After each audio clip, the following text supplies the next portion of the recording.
प्रिय मित्रों, इस वीडियो में हम जानेंगे कि निमंत्रण शब्द का प्रयोग कहाँ पर किया जाता है और आमंत्रण शब्द का प्रयोग कहाँ किया जाता है। तो चलिए शुरू करते हैं। प्रायः लोग निमंत्रण और आमंत्रण को पर्यायवाची मानने की भूल कर बैठते हैं, किंतु इनके बीच एक बहुत ही सुंदर और स्पष्ट सामाजिक अंतर है। आइए इस सूक्ष्म अंतर को विस्तार से समझते हैं। सबसे पहले बात करते हैं निमंत्रण की।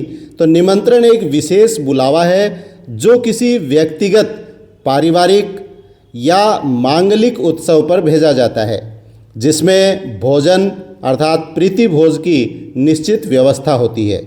इसके बजाय आमंत्रण किसी सार्वजनिक, संस्थागत, सामाजिक या आधिकारिक कार्यक्रम में शामिल होने का बुलावा है, जहां सामान्यतः भोजन की बड़ी दावत नहीं होती है और अधिक से अधिक अल्पाहार या चाय हो सकती है।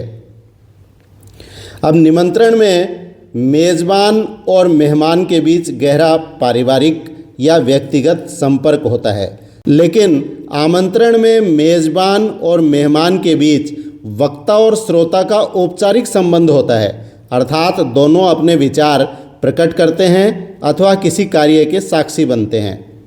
निमंत्रण के प्रारूप में मांगलिक शब्दों अथवा परिवार के सदस्यों के नाम होते हैं, बल्कि आमंत्रण के प्रारूप में औपचारिक नाम अथवा पद नाम होते हैं।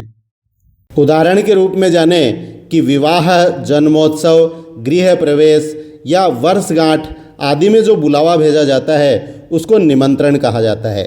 और कवि सम्मेलन, स्कूल का वार्षिकोत्सव, उद्घाटन समारोह, सेमिनार या चुनावी सभा आदि में जो बुलावा भेजा जाता है उसे आमंत्रण पत्र कहा जाता है।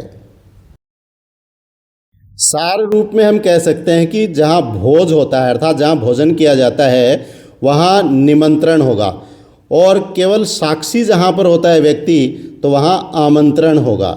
आसान भाषा में कहें, यदि आपके बुलावा पत्र का उद्देश्य मेहमानों को सम्मान सहित बैठाकर भोजन कराना, पारिवारिक उत्सव की मिठास बांटना और मांगलिक अनुष्ठान में आशीर्वाद प्राप्त करना है तो निसंकोच निमंत्रण लिखें। और यदि आपका उद्देश्य किसी संगोष्ठी, सार्वजनिक कला प्रदर्शन, सभा या व्याख्यान में केवल श्रोता, दर्शक या सम्माननीय अतिथि के रूप में लोगों को जोड़ना है, भले ही अंत में चाय या अल्पाहार क्यों न दें, तो सदा आमंत्रण लिखें।